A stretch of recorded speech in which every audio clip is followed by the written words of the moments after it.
Santo, y me seréis testigos en Jerusalén, en toda Judea, en Samaria y hasta lo último de la tierra. Hasta lo último de la tierra. Sí, es la comisión dada a la iglesia, pero el punto es cómo nosotros llegamos hasta lo último de la tierra. Usted tiene el plan, el mundo tiene su plan, la religión tiene su plan, pero ¿qué dice la palabra de nuestro Dios? Vamos a orar.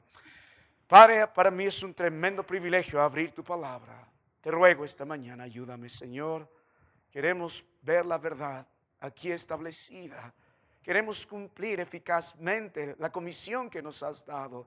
Padre, tu obra es imparable, pues dijo hasta lo último de la tierra, desde el eco del Antiguo Testamento hasta la eternidad del libro de Apocalipsis.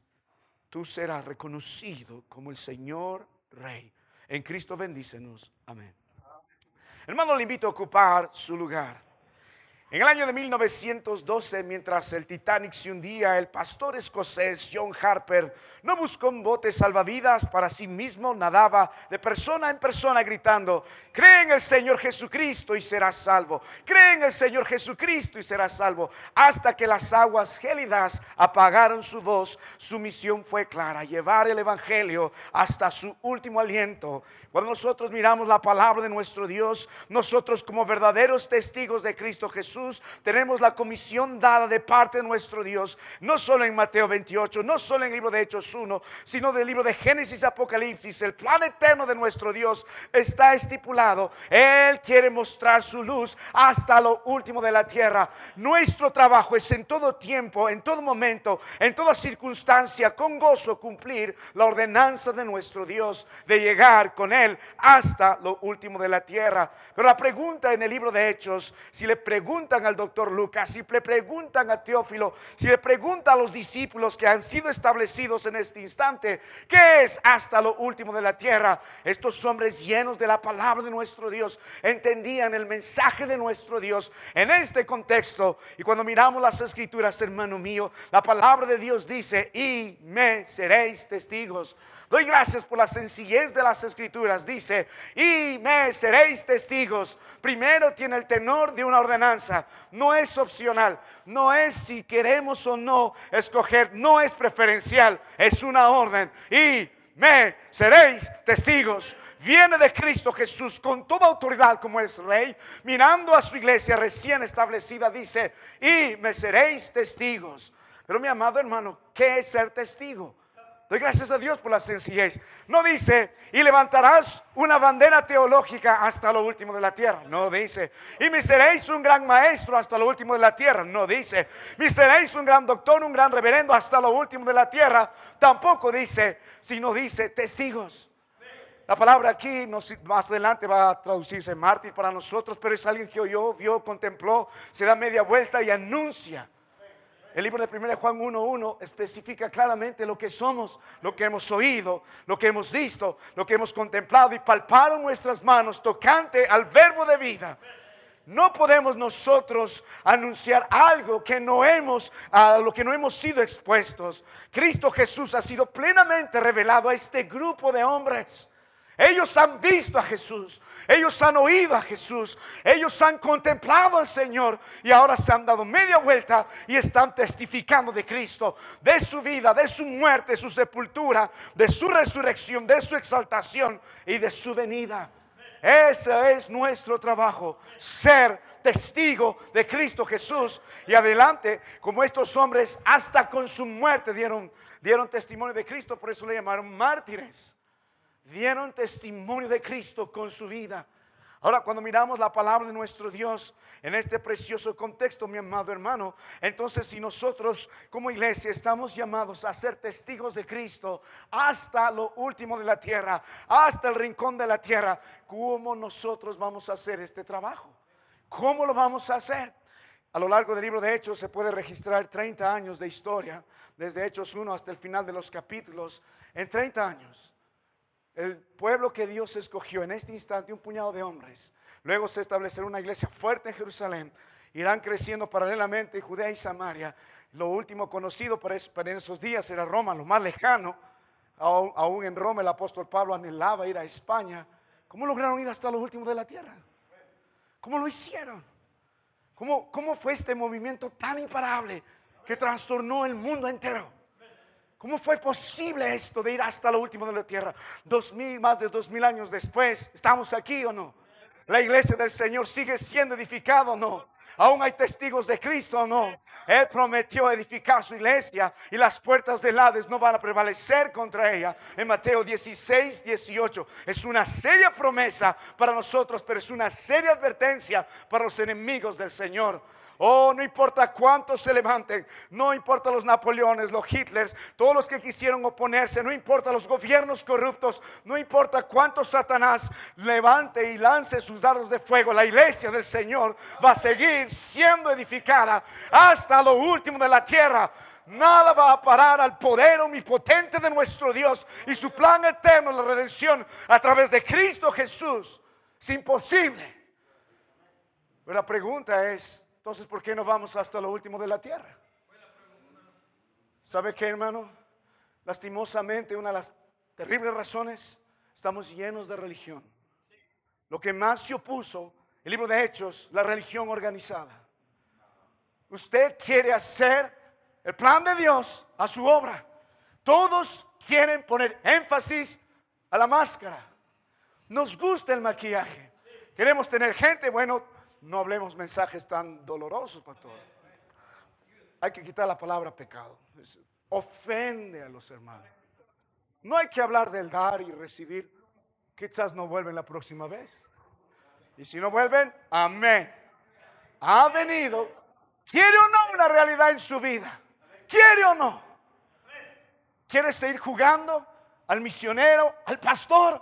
¿Por qué está tan bajo el ministerio delante de los hombres? Porque no hay nadie que entienda el plan de Dios de glorificar a Cristo hasta el último de la tierra. Y no lo va a hacer jugando la religión. Solo con métodos. Solo con un evangelio tan superficial. No lo va a hacer.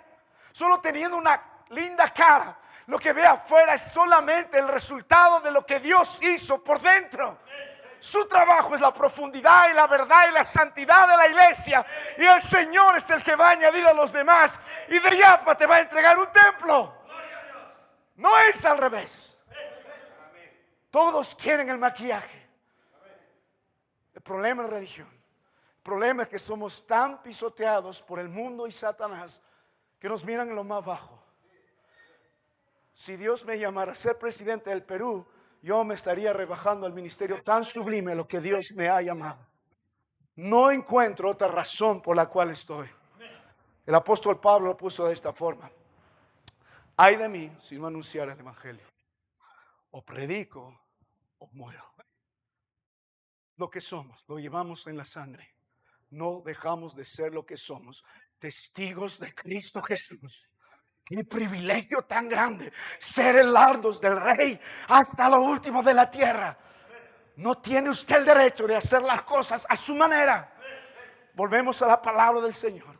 Y en el libro de Hechos podemos encontrar 7 lecciones. Es imposible que yo predique 7 lecciones hoy. Solo permíteme predicar 3 lecciones. Cómo el Señor Jesucristo tomó este pueblo y lo lanzó hasta el último de la tierra como testigos de Él. Vamos a la palabra de Dios. Primero considere el fundamento apropiado. Mira el verso 1. Libro de Hechos 1, verso 1. Dice: en el primer tratado, Teófilo, hablé acerca de todas las cosas que Jesús comenzó a hacer y enseñar. ¿Sabe, hermano, cómo comienza todo? ¿Cuál es el cimiento de nuestro ministerio? Es Cristo Jesús. Todos imitan a grandes hombres. No es el patrón. Hermano MacArthur murió, pero no es el patrón. Todos quieren megas iglesias, pero no es el patrón. Aparecen Spurgeon con el tiempo, hombres llenos de la palabra de Dios, pero no es el patrón. Cuando Él venga, va a resaltar a muchos que usted y yo hemos menospreciado. Y va a menospreciar a muchos que usted y yo hemos amado. En la viña del Señor no hay grandes hombres. El único grande es Cristo Jesús. El cimiento de nuestro ministerio es Él. Usted nunca podrá llegar hasta lo último de la tierra como testigo de Cristo, como un misionero, como pastor o un simple creyente en su entorno, hasta que usted no aprenda a imitar a Cristo Jesús. Hasta que usted no le conozca, hasta que usted no le ame, hasta que usted no disfrute de Él, no conozca su amor, su comunión, su poder, su santidad, su gloria, su señorío, su majestad.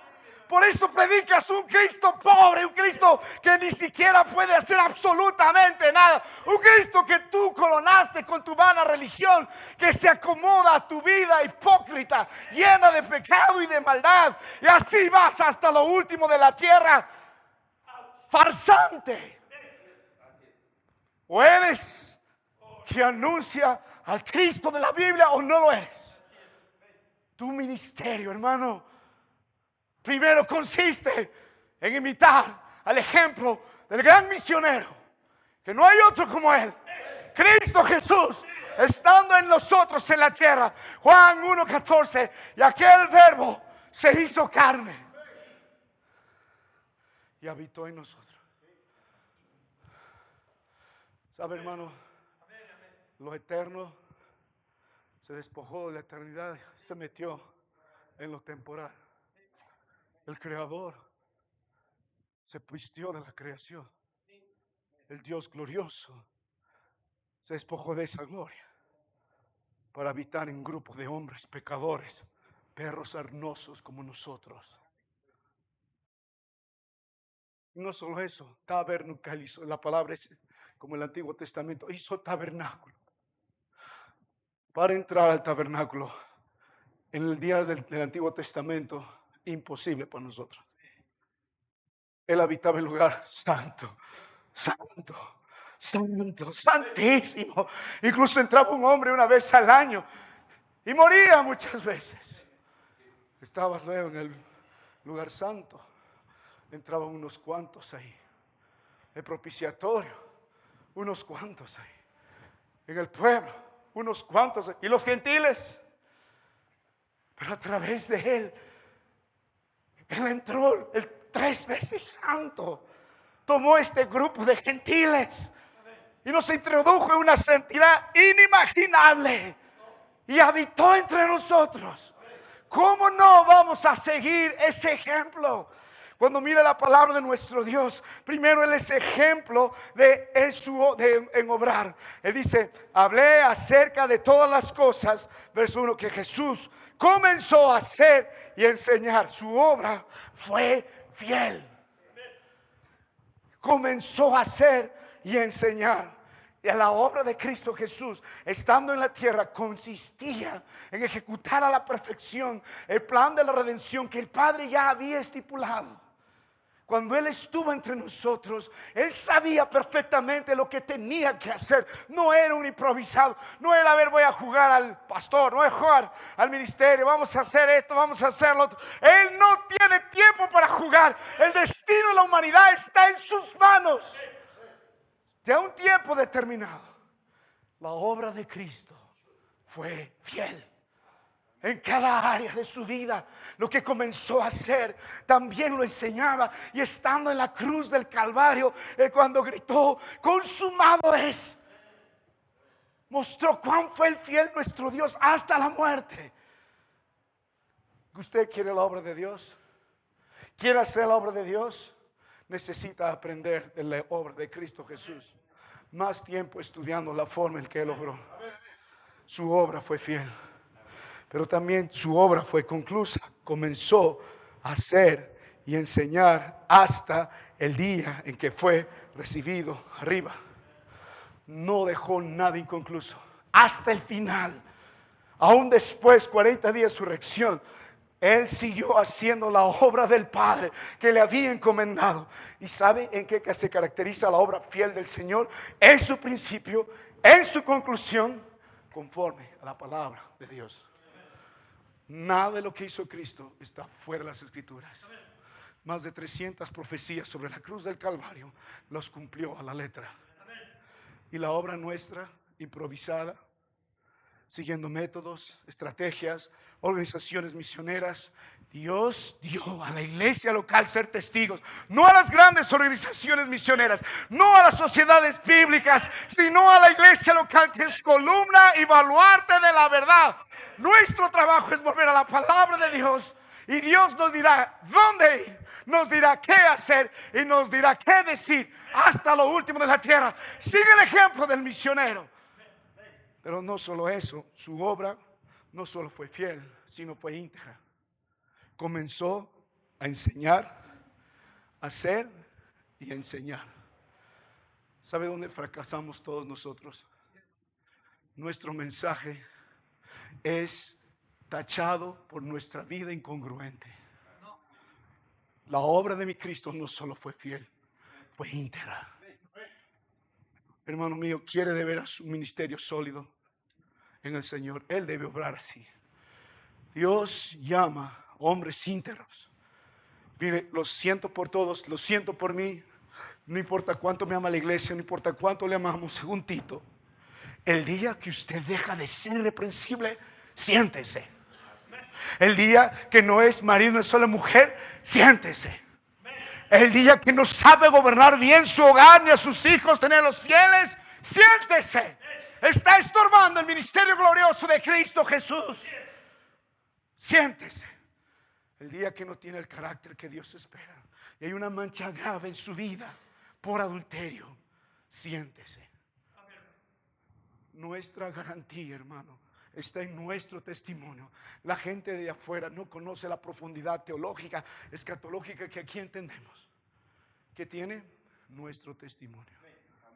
Impactamos a lo que está alrededor de nosotros, como las iglesias en Creta demandaba el Señor, a través de una vida sana que predica las sanas escrituras. Una obra fiel, una obra perfecta en cuanto a la integridad. Pero también, mire hermano, mire algo más en el precioso ejemplo de Cristo Jesús. Mire su obra, una obra en ejemplo de enseñanza, no solo fiel, no solo íntegra, pero también doctrinal. Mire la palabra de Dios. Dice, comenzó a hacer, y nota la Biblia, a enseñar. ¿Qué enseñó nuestro Dios? Antes de enviar a esto, pasó 3 años con sus discípulos, abriendo la palabra de Dios, enseñándoles con su vida. Tiempo de hacer práctica. Vamos al otro mar, confía en el Señor. Los hombres que están aquí no son improvisados. Pasaron tiempo aprendiendo como discípulos del maestro las verdades que él enseñó. Lo primero que se resalta en el libro de Hechos, la doctrina de los apóstoles. No tenías el Nuevo Testamento, pero tenías el Antiguo Testamento y tenías las enseñanzas de Cristo. Y estos hombres lo aprendieron fielmente porque hubo un verdadero maestro que abrió la palabra de Dios y les enseñó. El fundamento de nuestro ministerio es la palabra de Dios. No podemos nosotros agregar, quitar, menospreciar. Usted debe venir a la palabra de Dios. Cuando un hombre de Dios está ocupado, cuando está delante de su Señor en la verdad, no está haciendo visitas, no está recorriendo las calles buscando impresionar a alguien, sino está de rodillas primero diciendo: Señor, háblame, enséñame. Hermano, el problema de nuestra iglesia, aunque pueda tener algo grande, es que no conocen al Señor, no entienden su palabra por culpa del usurpador que está ahí haciendo cualquier cosa, menos su trabajo de predicar la palabra de Dios en todo tiempo. Queremos saber dónde está el texto, queremos saber qué dice el texto, qué quiere decir el texto y cómo se afecta en nuestras vidas. Y no sucede de la noche a la mañana. Ve al maestro. Ve al maestro. Le pregunto, ¿quién es su ejemplo a seguir en el ministerio? Cristo Jesús. Mire, para poner algo más en su corazón, estoy cerca a la hora, yo sé, pero me gustaría que vea más su obra fiel, su obra íntegra, su obra doctrinal. Pero mira esto, su obra, tengo las palabras aliteradas, pero ¿qué importa la literación? Es una obra que sirve de cimiento para otra. Un viejo corredor dijo: ¿sabes? Fui ganador olímpico muchas veces, pero perdí la más importante. No porque no corrí bien, sino porque entregué mal la posta. Cristo Jesús nos entregó correctamente la posta.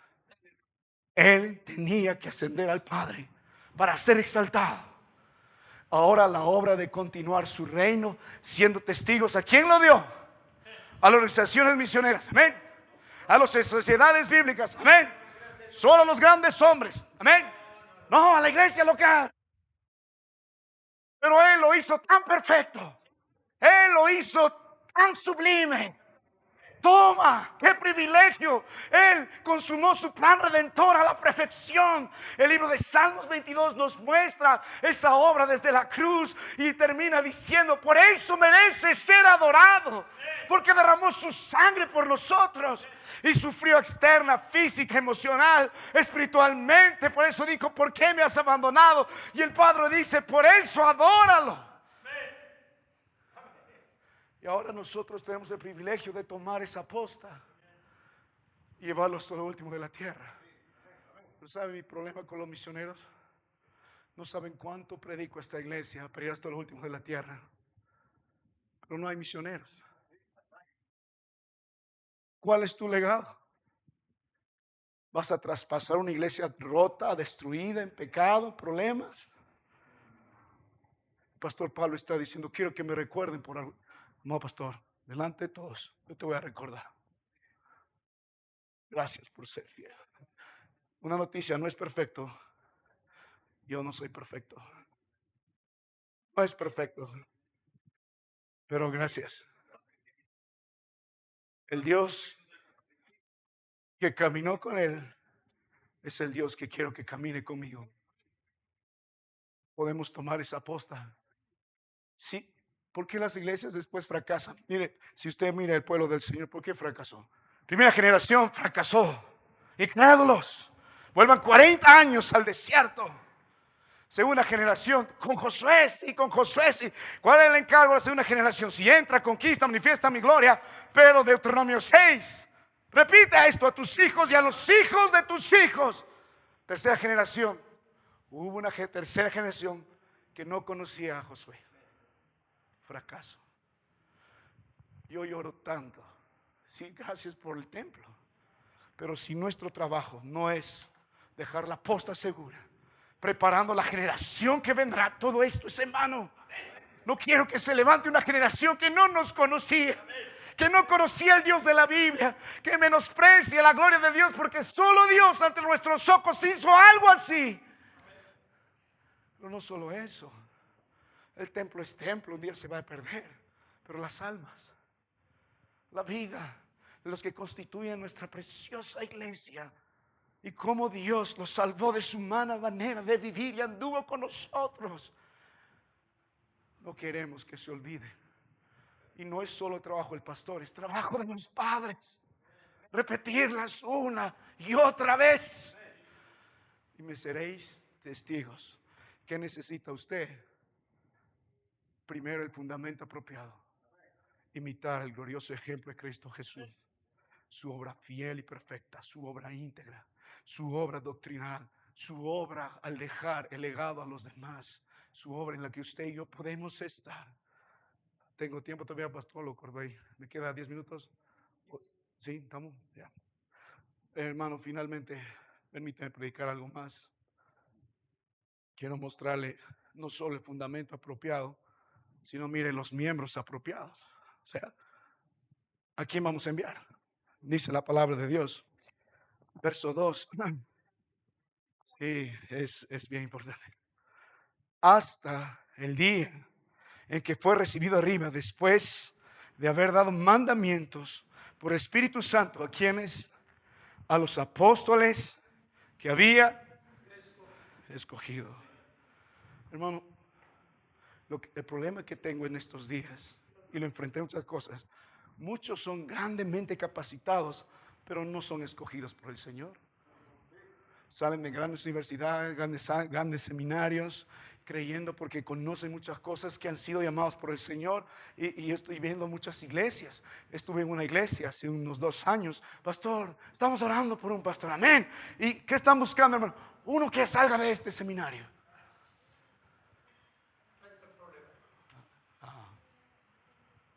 ¿Sabe, hermano? Si no tenemos los miembros correctos, ¿cómo vamos a hacer la obra de Dios? Y yo les digo desde ya, es un privilegio servir al Señor. Pero lo primero que estos hombres tuvieron que experimentar, ser escogidos por Dios. La palabra de Dios dice a los apóstoles que tiempo pasado había escogido. Hermano mío, este es un llamado totalmente soberano. En las escrituras puede encontrar 3 llamados. Dios te llama soberanamente a las salvaciones del Señor. No es del que quieres, del Señor. Yo no sé que sí o que no, pero igual yo predico la palabra de Dios. El sembrador salió a sembrar la semilla y lo haré hasta el final, no importa qué terreno caiga. No conozco el corazón, mi Dios sí, pero mis ovejas oyen mi voz y me siguen. Tito 1:1. Pablo, siervo de Dios y apóstol de Jesucristo, de Saulo a Pablo. Luego Dios nos llama a servirle. Ninguno que es cristiano no va a servir al Señor. Tiene que aprender a servir donde Dios le ponga.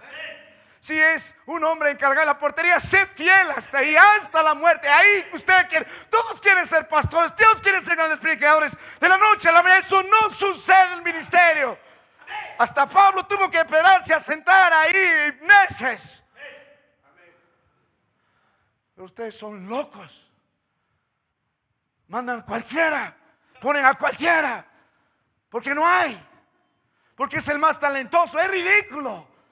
Dios merece lo mejor. Pero también nos llama a un ministerio específico. Apóstol de Jesucristo, decía el apóstol Pablo. Hermano, es un privilegio ser llamado al ministerio. Te cambia totalmente la vida. Lo que predica el pastor Will me saca lágrimas, no ven, pero por dentro. Juan 1:19 me cambió la vida. ¿Qué dices de ti mismo? En lo mejor de mi vida fuera, Dios dijo, ¿qué vas a hacer hasta el resto de tus días? ¿Quieres ser un gran hombre como Elías? Voy a arreglar el problema. Vamos a matar a toda esta gente. Fuego del cielo. Quiero impresionar a todos. Un gran ministerio, un gran empresario, un gran hombre, un gran político, lo que sea. No soy. Cuando llega el tiempo de mirar a Cristo, Juan Bautista, yo solo soy, ni siquiera reconocido como profeta. Soy la voz de uno que clama en el desierto. Eso transformó todo. ¿Qué soy? ¿Cuál va a ser mi legado? ¿Por qué Dios me preparó, me puso aquí por lo que soy? Es por su pura gracia. Pero qué privilegio ser la voz de uno que clama en el desierto, como lo dijo el profeta Isaías. ¿Sabe por qué el ministerio fracasa? Muchos usurpadores en el ministerio no han sido llamados por el Señor. No han visto la gloria de un Dios majestuoso en su tiempo correcto. En Isaías 6 vi yo al Señor sentado en un trono alto y sublime, llamado por la iglesia, llamado por su corazón, llamado por emoción, pero menos por Dios. Pero cuando Dios te llama al ministerio, no hay nadie que le resista. Tú vas a estar, porque como Ezequiel, la mano de Dios sobre ti. Y si no eres por desobediente nomás, ¿qué estás buscando? Como dijo el pastor Will. Necesitamos, antes de los grandes títulos, escogidos por el Señor soberanamente. ¿Sabe por qué el pastor Pablo es pastor de la iglesia bautista de Jauja? Por su carisma, amén. Por su pinta, amén. Yo bromeo con él, digo, pastor, me paro como usted, hablo como usted, pido y no entra. Algo me falta. Pero ¿por qué él es el pastor de esa iglesia? ¿Por qué David era el rey en Israel? Lindo, ¿no, David? Qué precioso el canto, no. Porque Dios lo escogió. Te importe, te guste o no, se acabó el asunto. No solamente fue escogido por el Señor, sino nota algo más, hermano mío, cuando usted ve la palabra de nuestro Dios. Estos hombres también fueron escogidos por el Señor, pero también fueron capacitados por el Señor. les dio mandamientos. Nota la palabra mandatos, ordenanzas en el idioma que se escribió. Da la idea de algo que no es opcional. Lo interesante, muchos primero se capacitan, luego quieren ser llamados. Pero los que Dios llama, Él los capacita. ¿Sabe cuál es el mejor seminario en mi vida, pastor? La iglesia local. Escuché el mensaje de ese varón. La iglesia local. Nuestro deseo aquí, nuestra iglesia local, nuestra escuela dominical, sea mejor que cualquier seminario. Estos fueron instruidos por el Señor. Lo que ellos tenían en su vida no era opcional. La Biblia dice mandatos, mandatos por el Espíritu Santo. Estos pasaron tiempo aprendiendo del Señor. Hombres llenos de las Escrituras, hombres llenos de la palabra de Dios, hombres llenos de la voluntad de Dios, hombres que se sometían porque eran mandamientos. ¿Sabe? Siempre estamos fuera de la voluntad de Dios porque no conocemos sus mandamientos. ¿Quiere conocer la voluntad de Dios en su vida? La ley fue escrita para conocer la voluntad de Dios. Lo que agrada y lo que no agrada a Dios. Lo que santifica y no santifica a Dios. Nuestro trabajo es estar lleno de la palabra del Señor. Creciendo y conociendo. Y hermano, estoy agradecido porque la escritura es suficiente para enseñar, redarguir, corregir, instruir, a fin de que el hombre de Dios sea enteramente preparado para toda buena obra. Mientras hay un varón que día a día abra la palabra de Dios y no diga, así dice tal hermano, así dice tal hermano, sino dice, así dice el Señor, lo puede hacer. Y finalmente, hermano, eran hombres inquebrantables de seguridad. Inquebrantables, porque el versículo 3 nos empieza a decir que eran hombres que estaban delante de Dios con pruebas indubitables. No hay forma.